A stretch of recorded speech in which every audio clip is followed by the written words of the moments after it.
Welcome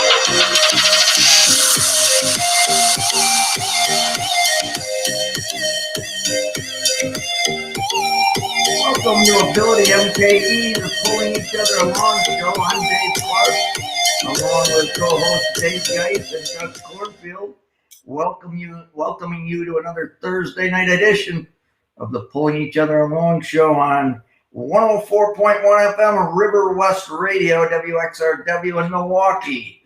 Dave, Doug, welcome to another Thursday night. All right. Thanks, Dave. How you guys doing? Doing all right. Doing okay. How are you, Doug? I see half of my face. Yeah, we got halves for right now. We'll fix that later. I don't know.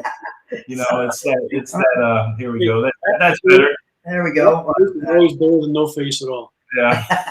So obviously, face for radio, man. How's the weather in Milwaukee? What's the weather report for the 101 River West Radio? 30s. It's getting warmer. Spring is coming. Baseball's in the air, so we're getting there.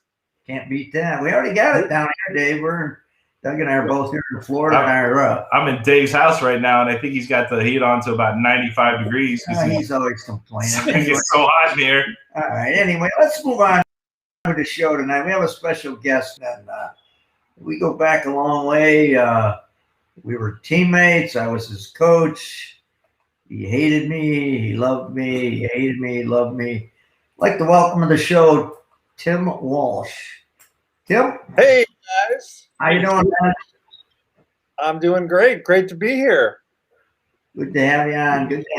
And going to lead you in. We've got Doug Cornfield and Todd Sivan have written a book that's going to be released soon called Pulling Each Other Along. And in it, there are some inspirational stories, chapter by chapter of different people. Rocky Blyer, some well-known like Rocky, some people that are not well-known. And you happen to have a chapter in the book that you wrote regarding someone who probably is well-known by his game, but maybe not well-known by his own name, and a very interesting story. So I'd like to start out, tell us a little bit about Operation and the chapter you wrote for the book.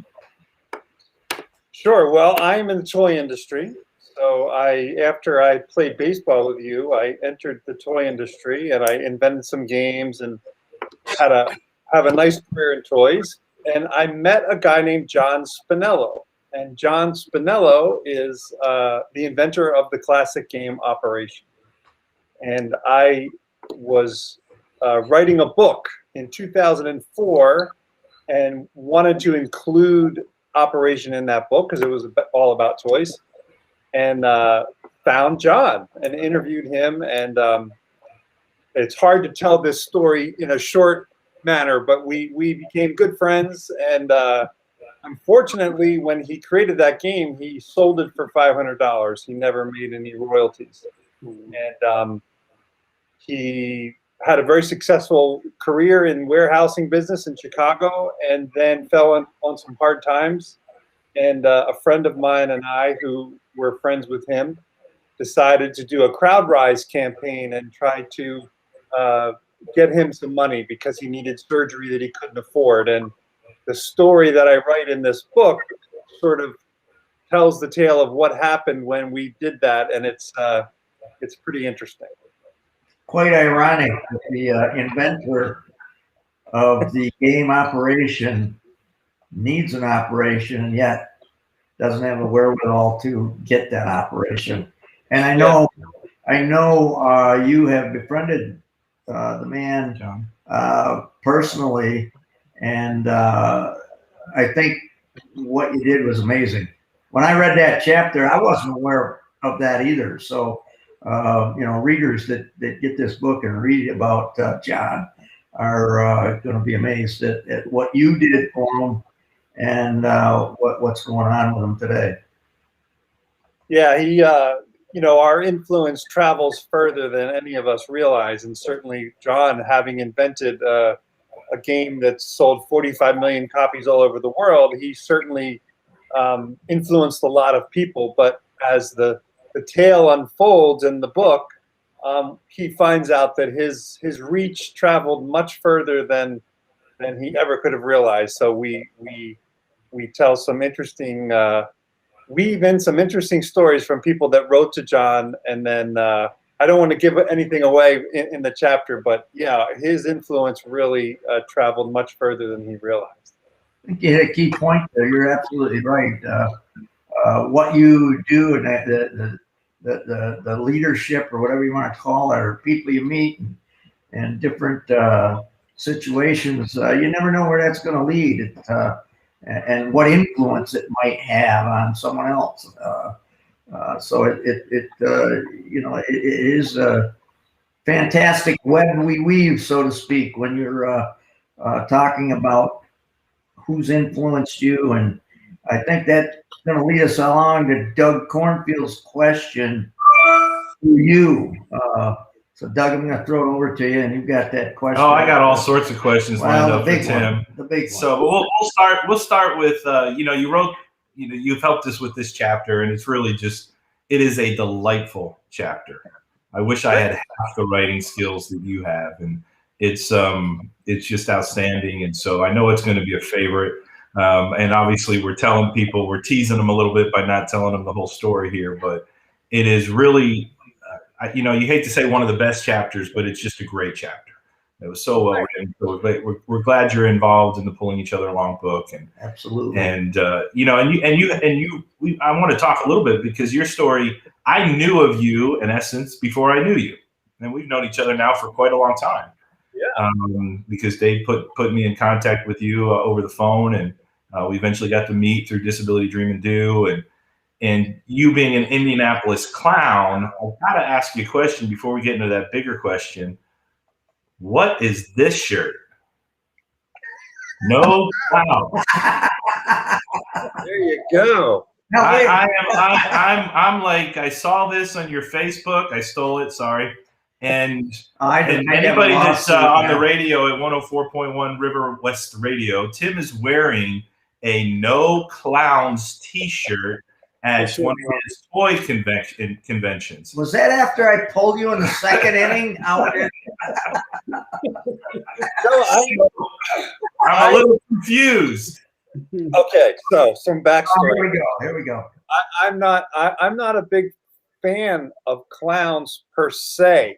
I wasn't either. Now, I'm not afraid of clowns, because many people have a fear of clowns. That's called chlorophobia or something like that. I just don't think they're funny. Okay, so there was an old TV game show where it was called Don't Make Me Laugh, and if you sat in a chair in front of these comedians, and if you held your laughter, you didn't laugh, then you won all kinds of money. So if I were on that show and you put a clown in front of me, I would be money every time. Unless it was Sal. Yeah. But that T-shirt. Okay, so I have a partner. He's Australian. He's a great guy, and he was visiting Sarasota. Now, many of the listeners may not know this, but Sarasota is the home of Ringling Museum and the home of the Ringling Circus. So I took my partner Dennis to see the Ringling Museum, and it's got classic art and Renaissance art, beautiful collection. And then it starts getting into like the circus-y kind of theme, right? And as I was going through this museum with my partner and his wife, Dennis disappeared. He was gone. And I turned to Crystal and I said, "What happened to Dennis?" And she said, he ditched us. I don't know. And we went through the clown section and the circus section, and we came out, and there's Dennis looking rather annoyed. And I said, "Hey, what happened? Where'd you go?" He leaned in and said, "I don't do clowns, mate." He does not like clowns either. So right then and there, we said we got to do a clown game. So that T-shirt, that was a very long story, but that T-shirt is a game we did called No Clowns. That's ironic, man. I felt that way many nights back in the 80s. Yeah. Yes, yes, yes. So, if you don't mind, we'll get to the more serious question. I had to start off with that. That shirt just kind of hit me differently, knowing you were on the famous Indianapolis Clowns. And for those of you that are listening, we have 3 clowns on the show, and I'm not one of them. We've got Dave Clark, the owner of the Clowns, and he's probably the biggest clown in the radio show here. We got Tim Walsh, who I think your nickname, you might have had more than one nickname, was the Stork. And Dave Geis, what was your nickname when you were part of the Clowns? I have no idea. You don't remember? No idea. Nothing that we can see on the radio anyway. So anyway, Tim, we've got this book coming, pulling each other along, and I want your story of what or who pulled you along, a specific story of somebody. I'm sure you have many. Most of us have many, but what's the one that comes to mind? Well, I'm going to embarrass him and say it's Dave Clark. Yeah. So, yeah, you can literally pull someone along, and then you can just influence people and pull them along by how you conduct yourself. And I remember distinctly being I don't want to say self-absorbed young ball player, but pretty close. And a lot of people that played for the Clowns were people that were just trying to hang on to their baseball dream, right? They weren't good enough to get drafted. They maybe weren't good enough to play at a higher level, but they just couldn't give up this dream. And, so I never forget when I first met Dave Clark, he was doing sprints in the outfield on crutches. And I was like, what in the world am I looking at? The Clowns. That was the beginning of sort of realizing just how hard a person can work, how grateful a person could be to just be in between the white lines and playing. And so Dave pulled me along by kind of waking me up to seeing just how good it is to play a little kid's game for one summer. So that was one of the craziest, wildest, most amazing summers of my life. And I still am friends with several of the guys on the team, and we never cease to crack ourselves up reliving that summer of 1988. So Dave pulled me along with his amazing attitude. So if I'm not mistaken, you were a pitcher, and there's a story that always comes to mind for whatever reason when I think of you and the Indianapolis Clowns. And there was, for those in the audience, the Indianapolis Clowns were a professional baseball team. People moved up the ranks, but they did clown around on the sideline. It was part of the history of the team that went all the way back into the Negro Leagues before Hank Aaron even played for the Indianapolis Clowns, et cetera, et cetera. Satchel Paige, all the greats. And the team that you played on that Dave owned, and all the owners, but you guys would do skits. And one of the skits, I don't think you liked very much. All right? But if you could just explain in your own words what it was like when you had someone come in for you to pitch. Yes. Well, this hilarious skit. This is why he doesn't like clowns. Right. Involved a fake toilet, a Baby Ruth candy bar, and a relief pitcher who was our professional clown, Wayne. So Tickles, I believe, was his. Don't give me that blank Pepsi. So it was usually when because we all, the clowns knew baseball. You had to know baseball in order to be a baseball clown.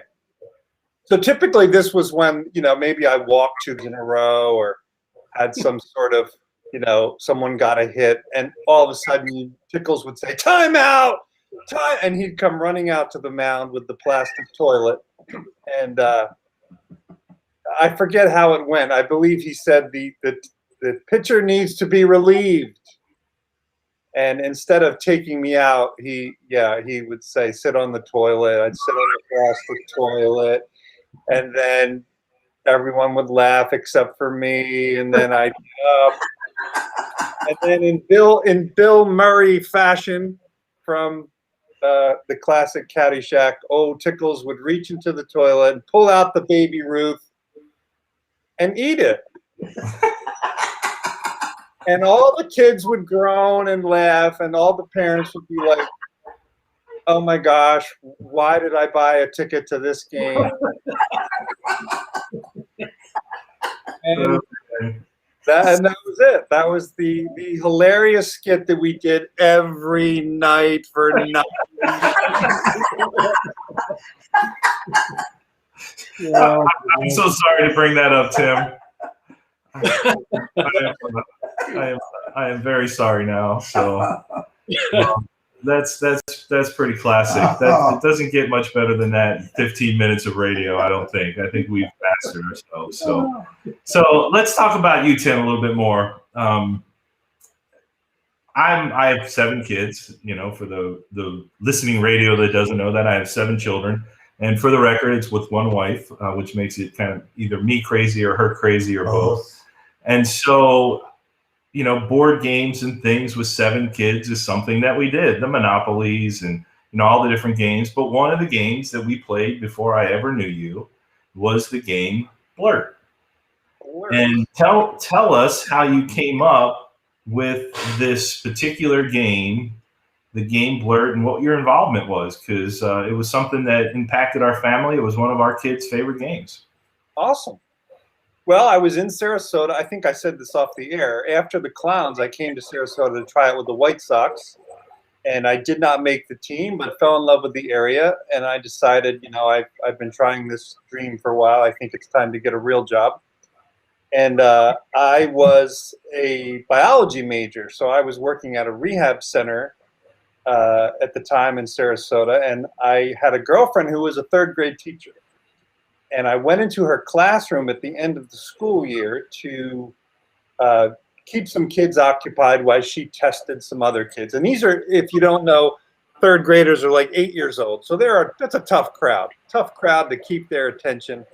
And I was trying to read to them stories, and they had heard all these stories before, and I was losing the crowd. They weren't too interested in anything, and my only job was to keep them quiet, and it wasn't working. And I remember reaching on the shelf and pulling off a children's dictionary from the shelf, and I turned to the first page, and this is just desperation, and I read, okay, what's the word for the nut of an oak tree?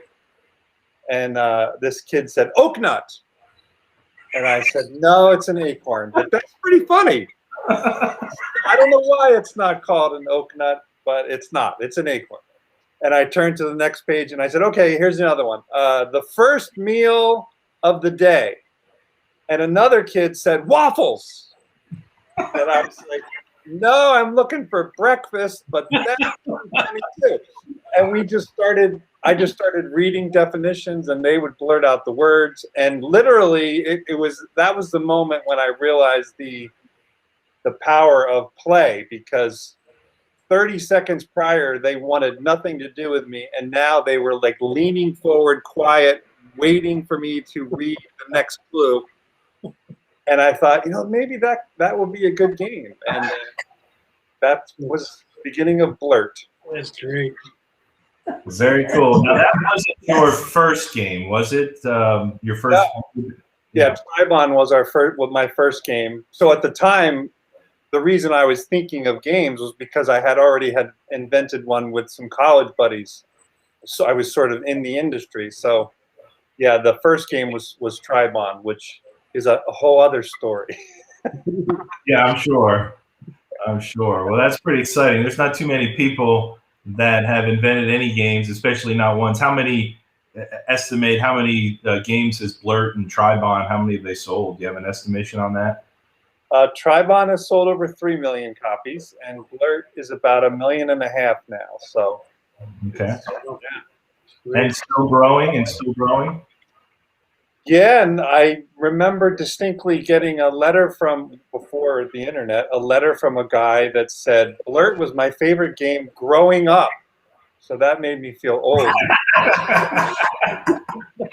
Yeah, my kids are 30, so 30 and 29. Exactly. The kid was an architect, and yeah. So Blurt, 20. What is it now? 27 years old, and Tribon's 31 years old. So that's crazy. Right. It goes quick. Well, we're on the 104.1 River West Radio, and we're WXRW in Milwaukee, Wisconsin. And this is Dave Clark, Doug Cornfield, and Dave Geis, along with special guest Tim Walsh for this evening's show. Tim is the founder of the Playmakers. He's been a game maker. He was a professional baseball star, and all around just great fun person. And he's actually been a lot of help to Dave Clark and I over the years with our sports camps, helping us get videos made. You kind of done it all for us, and we're grateful for that help. And now he is a contributor to the new book, Pulling Each Other Along, that's due to come out here in the next few months. And he's just got a wonderful chapter that we talked about earlier. So again, thanks, Tim, for that. So Dave Clark, you have to have some questions for Tim. Well, I want to go over to Dave. As we talked about off the air, Tim and Dave, you guys missed each other by a year with the Clowns. You would have been battery mates had you intertwined. But Dave, you have, I mean, you both played with the Clowns. I asked you, Dave, in the very first show, I believe you can remember one story that just sticks out in your mind. So, Tim, I'm going to go to you. Same question. In the 88 season, which for the listeners was the very last of the Indianapolis Clowns, which effectively closed out the history of the Negro Leagues, because we were the last remnant to play from a team with the Negro Leagues. But what, if you had to pick out one incident or story that sticks out for you in the 88 season, what would that be? Tough question. Oh, no, that's something. Not the toilet. Not the toilet on the mound. Other than that. You go first, Dave. He wasn't a part of the 88 season. I wasn't on the 88 team. I thought you asked both of us to tell us. I asked Dave earlier when he was Oh, okay. on the show. I'm a little slow. The pitcher mind there, I understand. Yeah, it's right. Right. Thanks, Dave. There's so many, so many.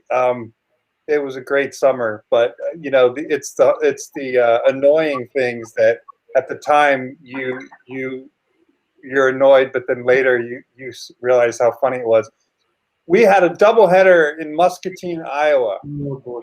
and if you've never been to Muscatine, Iowa, about 20 miles outside of Muscatine, you start getting this odor. And then as you pull into town, you know, of course, the windows are up because it's 103 degrees.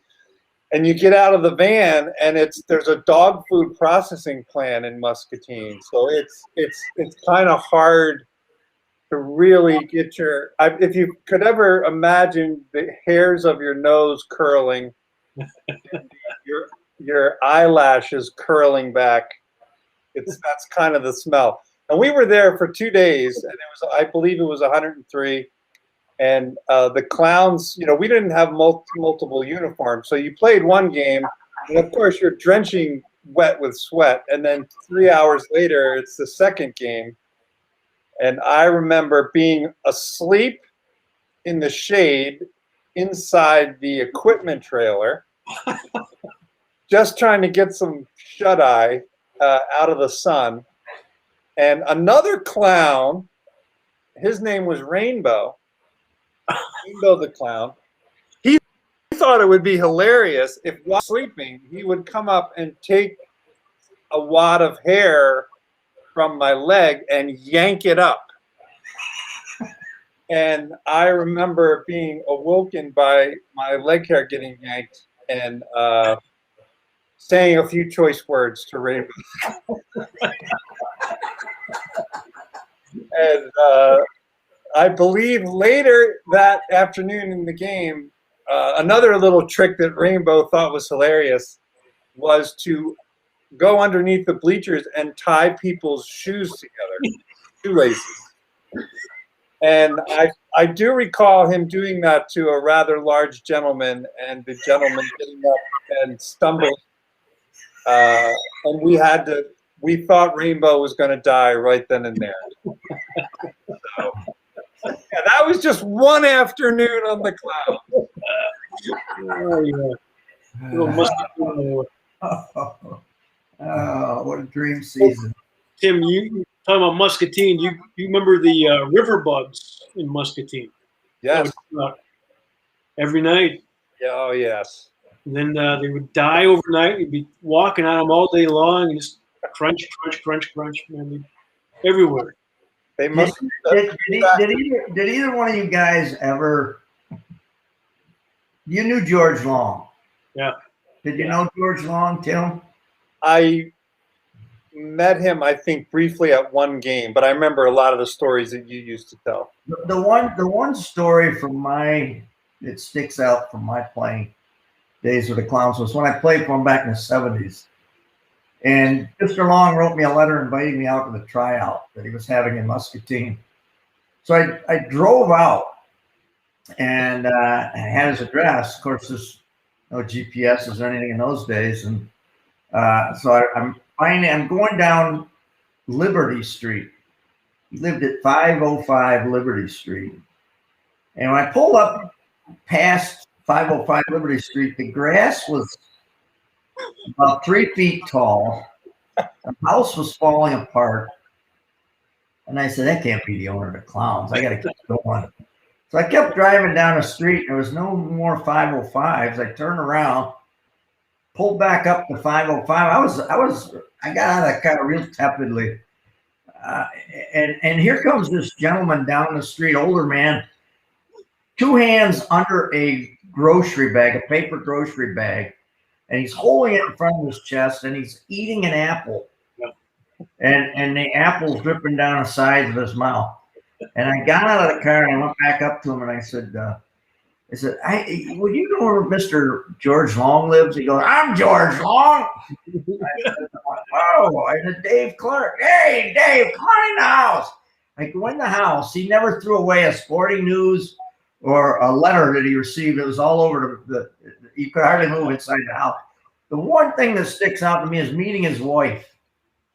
Because I wasn't in there but 5 minutes, and she took a flying flugie into a spittoon, and she was chewing tobacco, spitting it 3 or 4 feet, and she never missed.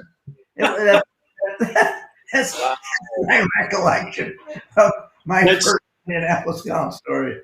Another case of somebody working on their strengths, right? That's exactly right. That's exactly right. So we got about a minute to wrap up the live section, and just for the people on 104.1 River West Radio, we're just happy that you're here listening in. We hope you enjoy the show. Catch us on Facebook at D3 Day or our Disability Dream and Do group. Ask to join that. We'd love to hear from you. We've had Tim Walsh on the show today. Tim, it's been a pleasure having you. We're going to stick around here in about a minute and have a recap on Facebook, social media, and YouTube. So this has been the 104.1 River West Radio with Tim Walsh. Thanks, guys. It was great.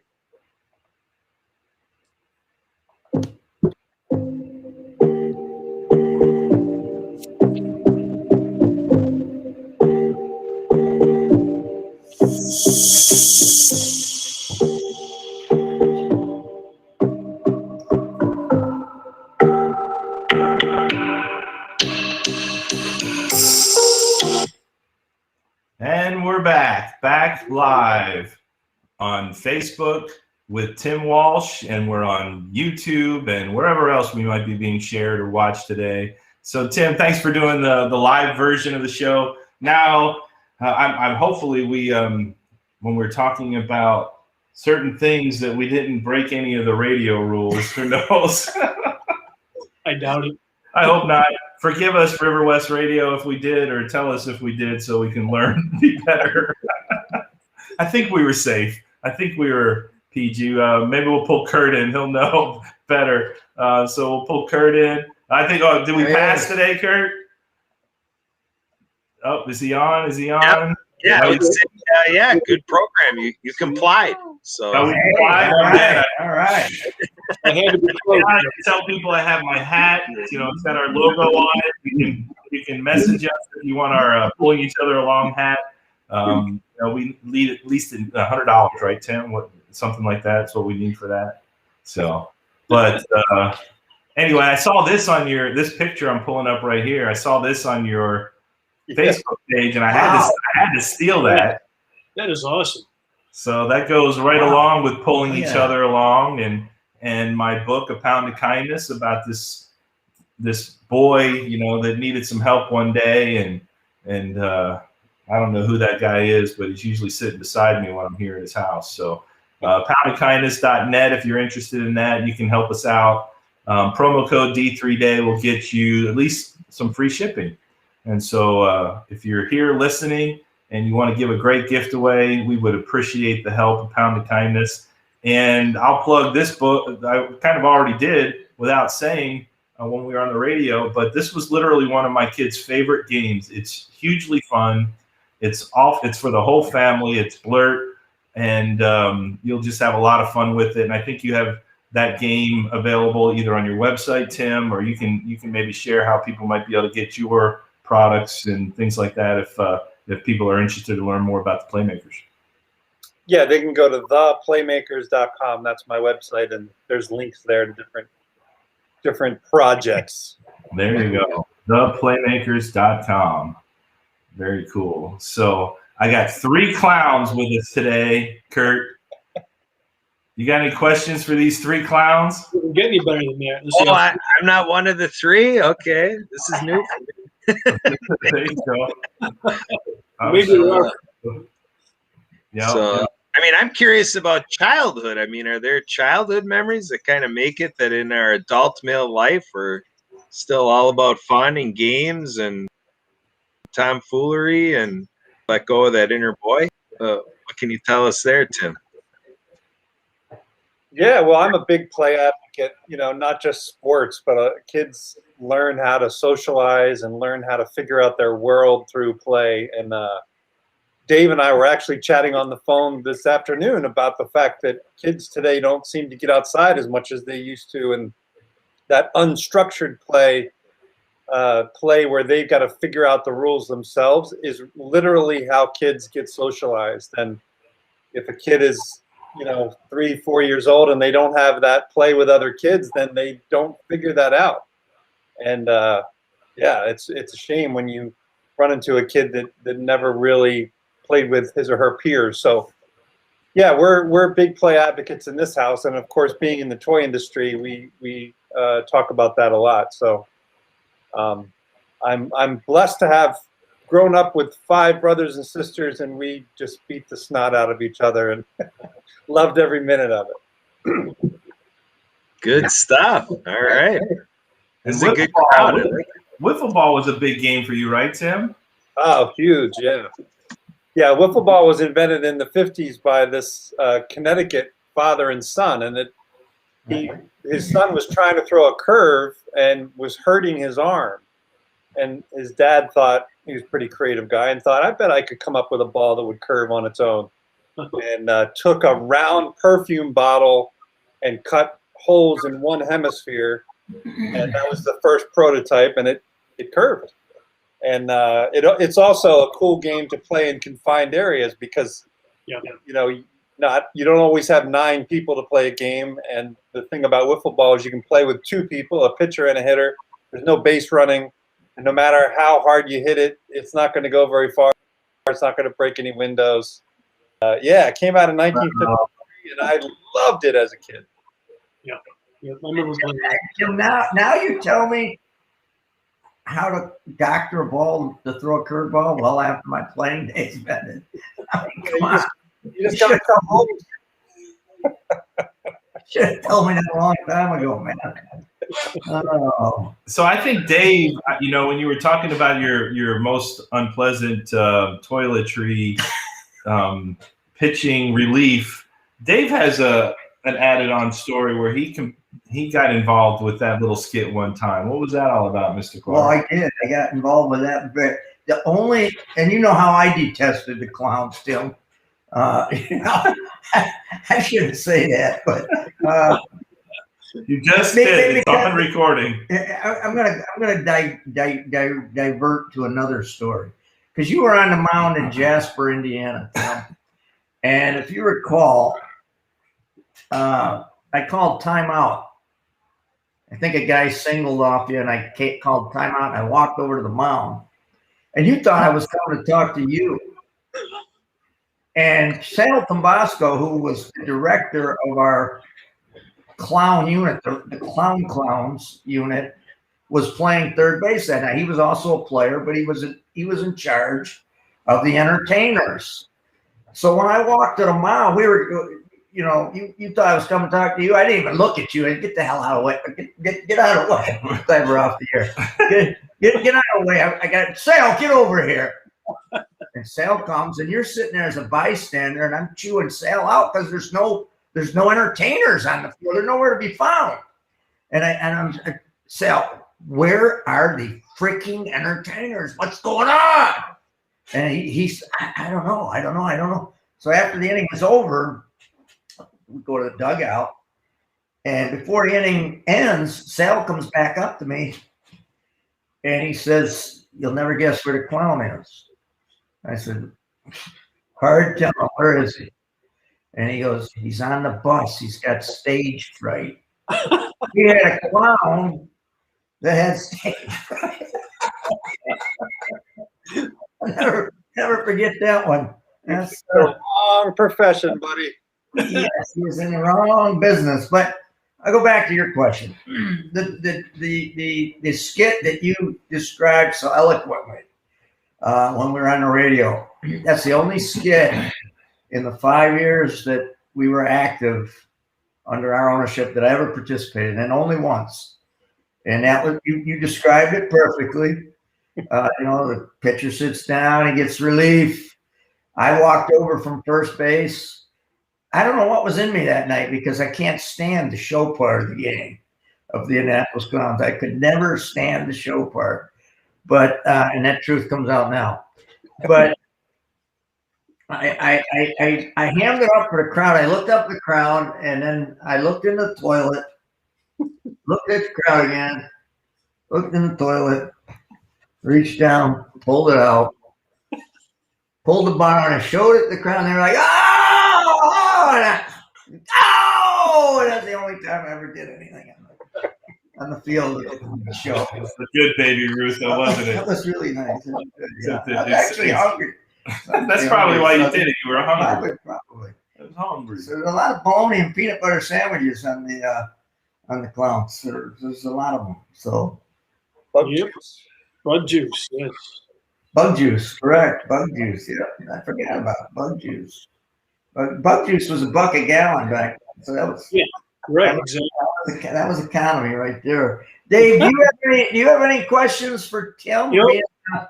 I do actually. I'm just kind of curious. Being a pitcher, what was it like? Because obviously Dave being a pitcher as well. What was it like for you on that team with Dave constantly on you, being another pitcher? Was it a little more stressful than? I was a catcher, so I didn't have to deal with it as much. I had my own problems back there with him, but being a pitcher, was it more?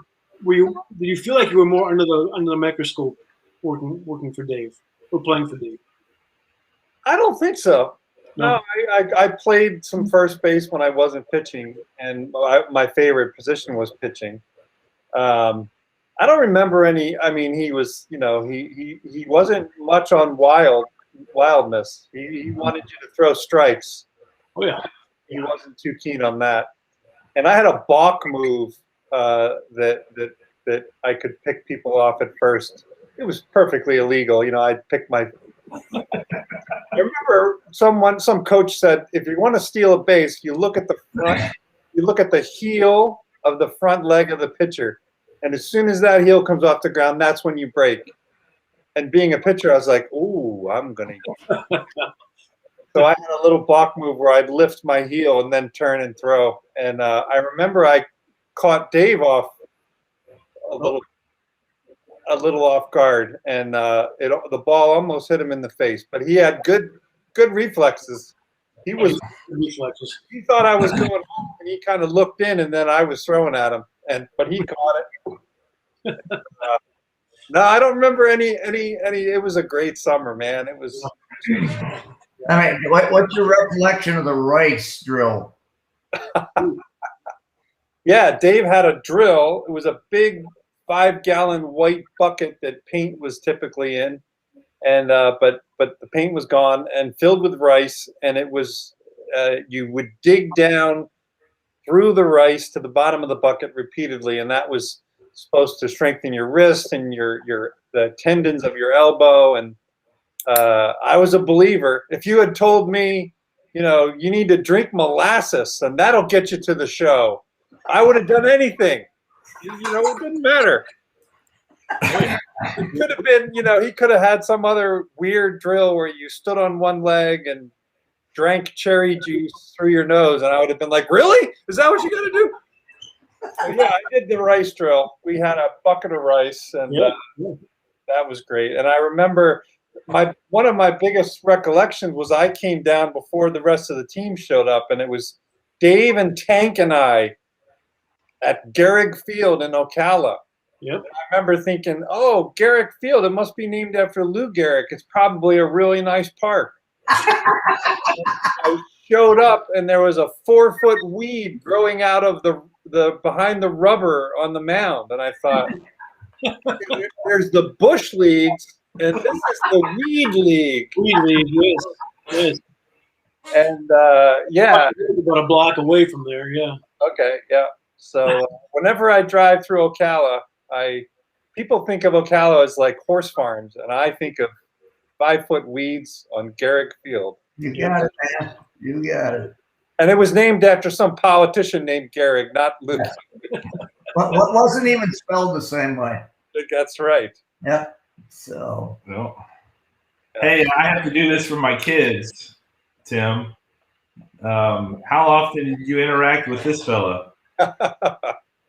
Dan the man. Well, not too much. I was at a trade show in Las Vegas, and he was just walking down the aisle, and my buddy had a cell phone, and I was like, oh my gosh, because I'm a big comic book geek. And he was great. I said, do you mind if I grab a picture? And he was like, sure thing. So Stan the man. He was very pleasant guy. Yeah. Had an interesting life. He did. Yeah. Crazy. So any other questions, Kurt? You got something? Well, I don't know. I mean, where do you get your inspiration from for the games I'm seeing that you provide? Like, where is this all coming from? Yeah, I have a buddy who's a stand-up comedian, and he's always writing jokes, and he could get a joke at a grocery store. He'll overhear a piece of a conversation and go, oh, that could be a joke. I know a guy that played for the Clowns, Curtis Maloney, outfielder, lives in Nashville. He's a veterinarian now, but he's a very talented musician, and he can find lyrics to songs anywhere. He'll be like, oh, that's a great little turn of phrase. And the same thing with game inventors. You can just be looking at something and think, oh, I was in Taiwan. This was before COVID. And in Taiwan, in grocery stores, anyone handling food has a plastic shield. It's just the way they do it over there, and long before COVID. And I remember looking at a woman serving food, and I thought, if that lens that's on her little mask was a magnifying lens, her mouth would look huge, and that would be hysterical. It was the start of a game that is now in Target called Mega Mouth that I invented, and you hold up a magnifying lens and your mouth is huge, and you have to read each other's lips and figure out what you're saying. And so that came out of being being in a grocery store in Taiwan and thinking like a weirdo, oh, but if that was my fun limbs, that'd be hilarious. Yeah, that's where that came from. So you never know. Is that your big game right now? The Big Mouse or whatever you call it? Mega Mega Mall. Mall. Mega Mouse? Yeah, that's the one that's probably selling the best. But we have in Canada, for some reason, we have a line of games called Rue games, and our games up there are selling really well in Canada, which is great. So I'm not playing baseball for a living, but I still get to play for a living, so I can't complain. We all have arrested developments. When you play sports as an adult, for as long as the three of us did, you have arrested development. We never grew up. No. And we still, at least in my case, still have it. All right, I'm going to ask you. We have someone listening in named Al Tobin who's been making several comments. Where's Stevie Nicks at? So we have to, in my opinion, we have to share an Al Tobin story. Are you ready, Al? You can comment in the comments, and if they're nice enough, we'll put them on. Yoo-hoo is one of the things I know he loves, but what from you guys? You guys, I know Al from a different perspective years later. Yes. Well, how do you guys remember Al? What's an Al Tobin story that we can share to the public? Well, Al is a great guy. He's hilarious, and he was our manager, and he didn't play very much, but occasionally he would play. He did it one time, Tim. Well, this is the story, and I am proud of being able to make Dave Clark laugh so loud, so hard, he fell off his chair. Fell off my stool. Yeah. So I don't know how this came to be, but Dave and I ended up in the press box doing play-by-play. It probably was a game where we showed up and it was, softball. No, Tim, it was a good team. It really was, and we were kicking their behind. Oh, it was a very good team. Okay. They were the Redbirds or something, but we were kicking their butt. So if you recall, Al always wanted to get in a game. He always was bugging me constantly. Just let me want it back. And so that's when I pulled you and I out of the game. We replaced Al. If you recall, he was out of there. We didn't even know he was gone. He was gone so fast to change into a uniform once that he knew he was going to get in the game. So take it from there. What happened? Al was very fond of trying to make us laugh while we were playing. We had a catcher named Ned Kerr, and he would say, "Now batting Ned Kerr," and he would hold the R for like 30 seconds. And they were best friends, if I recall. Yeah, no, not really. But Al, so I was trying to make Al laugh. Now, if you don't, Al is a Jewish guy, faithful Jewish guy, would look for kosher food and proud of his heritage and his religion, and rightly so. And I remember trying to make him laugh. So from the PA booth, I said, "Now batting Al Tobin, probably the finest Jewish athlete since Koufax." Al did not laugh at that, but Dave fell off his stool. I can't remember what happened, if Al got a hit or he won. Oh no, he didn't come close. I remember what happened.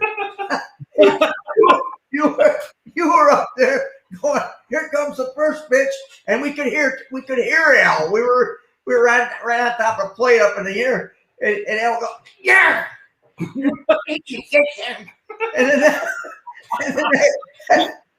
the next pitch, and the third one, and he's cussing on the way back to the dugout. That's why I fell off the chair. Oh my God! Al got his pinch hit. His pinch hitting appearance.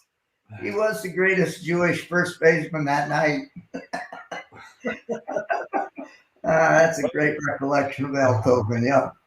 Fancied himself like Sandy Koufax. He fancied himself a bit of a pitcher as well. I remember him. I remember Ned was told to warm up Al, not happy about it, and Ned squatted down, ready for the first warm up pitch, which Al promptly launched over his head by about 20 feet. Ned never left his crouch. No. Didn't say a word, and Al was like, "Oh, sorry, Ned. Oh, okay, I'll get the ball." And then he. Tim, I had a catbird seat on there. I was out running sprints, and the bullpen was down the right field line. So when Al airmailed that over his head, this was in Salem, Virginia, and a better memory than me, man. And the stadium had all the ads on the outfield wall, but the gate was open. Right behind Ned, the outfield gate was open, and the ball went all the way out and through it. And Ned, like you said, Ned never moved. He never came out of his crouch. But I happened to be running back toward the right field line when that happened. And I looked at him, oh, jeez. And Ned never moved, and he looked over at me, and his eyes met mine, and it was like, I'm going to kill you for pitching. That night we were playing one of those softball, whatever. The games I hated those games. But who booked those games? Probably Al Tobin. Blame it on Al. Blame it on Al. There he is. What's his response? Fans walking to the game. I don't know. Is Al aware of the letter you got from Paul Simon's production company? I don't think he is. Probably not yet. No. I will forward that to him. Yeah, well, he'll probably have to get a lawyer for that. I don't know. Dave, you have an Al Tobin memory? Oh man, yeah. I remember. Must have been '86, and we were probably in Ocala still during like spring workouts or whatever. And he was my roommate at the hotel. And like Tim, very, very big time, Jewish man, and believed in his faith and his traditions. But I remember the first morning that it was our first night in the hotel, and it must have been the first morning where it had to be 4:30, 5 o'clock in the morning. Al is up at the foot of my bed, wrapping himself up in these ribbons or something. I don't know what it was. And I could hear him chanting something or whatever. And I look up, and I was like, Al, what are you doing? And he says, sorry, I got to do this every morning. And he's wrapping these things on his arms, and I want to say it was a round part of his head or something. I don't know what it was. To this day, I have no idea what he was doing. And so I thought right then and there, this guy is special, But, it was a good time. He was a great guy. And I remember another time, I think we were maybe in Bath, and he had a water jug. And we know how he was with his food. It had to be certain type of food. Well, even his water, he was pretty protective of. And I think another player on the team wanted to have a drink of water out of his water jug. And Al, politely said, no, I got that for a reason. I got to have that. It's for me. And I think the guy took a sip of it anyways. Al blew up at it. And, we were trying to calm that situation down before a game. And yeah, he's a great guy, but very, very quirky. That's for sure. But amazing guy. I love working with him. Al did a great job for us. I'll give him that. He did a great job for us, and he put up with a lot of crap from players, from me. One of the first memories I have of Al germinated, so to speak, from a winter meeting. Sal Tambasco and I we're at the winter meetings. Can't really remember what year. Might have been '86. And Al walked by the booth, started a conversation with Sal. If I recall correctly, we had the Washington Redskins New York Giants game on the TV in our back of our booth, and we were more interested in, and Sal and I were more interested in watching that than we were doing what we were supposed to be doing there.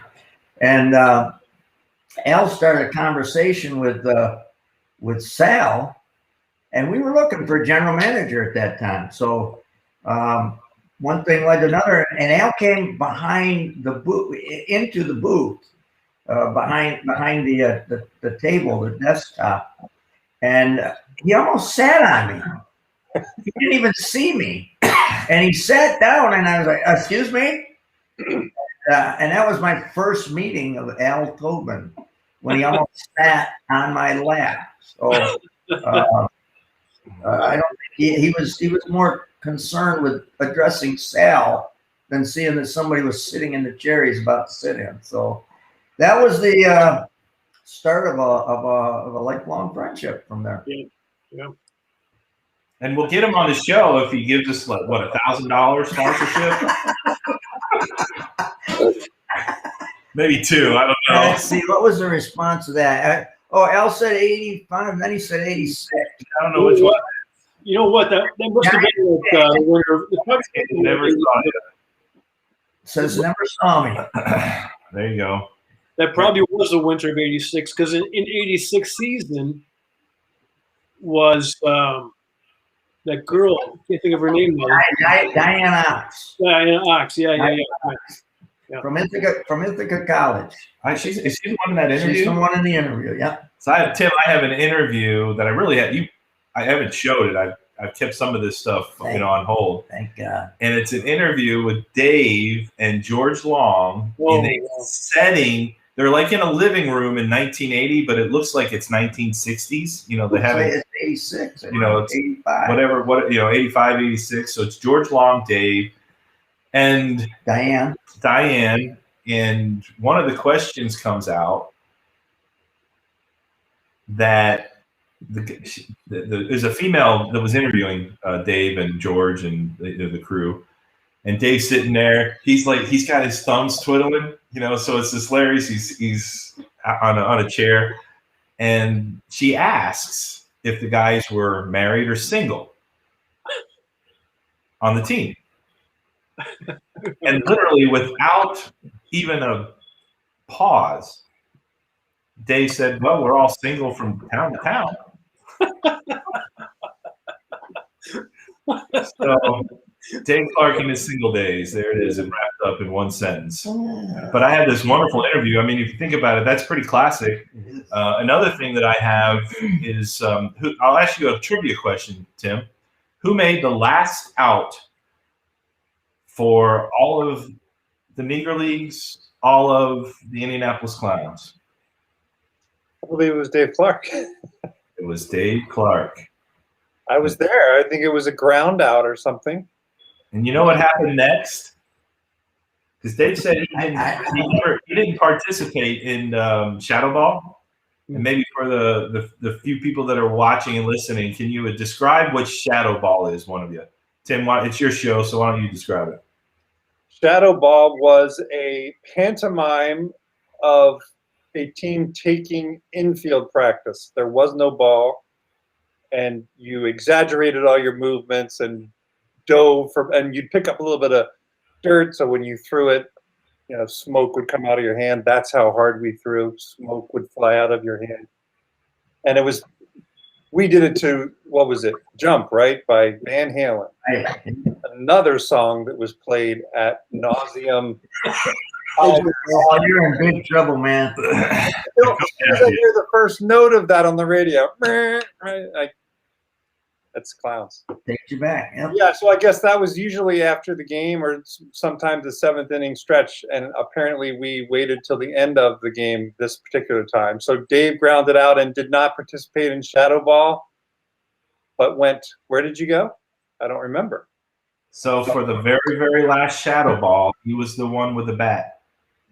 I don't remember. But he's got it on I got it on video. I told him I never did it. Wow. Wow. But so that tells me he knew that was the last game. Yeah. Yeah. And it was throwing up the dirt and hitting pretending like he was hitting, and you guys played really the end of all ends of Shadow Ball from a historical perspective. Well, and of course, none of us knew it then. I always think of the fun phone call. I remember getting these messages from a Dr. Leighton Ravel, and like not returning his calls because I'm like, I don't know Leighton Ravel. This guy's going to try to sell me land in Arkansas or something. Know who this guy is. And finally, I mean, he was so persistent. I was like, okay, I'll pick up the phone. And he said, "Are you Tim Walsh?" Yes. "Did you play on the 1988 Clowns?" Yes. "I'd like to send you a baseball and have you sign it." And I was like, why on earth would you want it?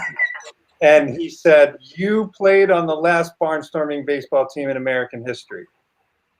And I was like, what? Like, yep, that was the end of an era, and I want everyone to sign a ball. And I was like, wow, that's pretty. And that ended up, creating all kinds of history, and meeting him was wonderful. What a great guy he was. And yeah. Pretty interesting, guys. Pretty interesting. We actually got a call, was it last week? Oh. From Houston. We got a call from Oh, yeah. I got a call in the middle of the day. A week ago today.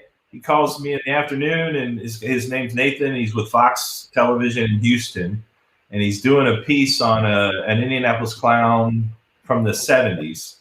So before Dave played and pitched for the Clowns, for George, and so he wanted to interview Dave, and so we did this interview, and we did it just right here where we're standing, and you should have seen his eyes light up when he's learning about Dave's story, and he's like, I told him, I said, if you're trying to do a piece on the Indianapolis Clowns, you pretty much hit the jackpot here with Dave. And so this isn't your last season. That's 1980, what, 4 or 5? That's 84. 84. That's all those team pictures pretty much look alike to me. Yeah. Just different guys playing. So, well, we're at a record River West Radio pulling each other along show time frame tonight, hitting the hour mark. So let's wrap it up on Facebook. If anybody's actually watched this whole thing through, if you've seen it all live, send me your address in Messenger. We'll send you a Dave Clark. We'll send you an apology, but we'll send you a Dave Clark signed picture or something. Because unless you want Tim instead. If you want Tim to sign something, we'll get Tim to do it and then postage. All those games he sold, he's probably got more than we do. Our stream is having issues. So we're gonna wrap it up. Guys, you guys don't have to leave, but we're going to wrap it up on Facebook and YouTube and wherever else I have it going out. It's been a pleasure for anybody that's hung in there this long, and hopefully we see you next week at 6:30, whatever, Milwaukee time, and 7:30 on the East Coast time. For Dave, and my name's Doug, and thanks, Tim and Kurt, for joining us. Thanks, we'll Tim. see you next week. Thanks, Dave. Thanks, Kurt. See you, everybody.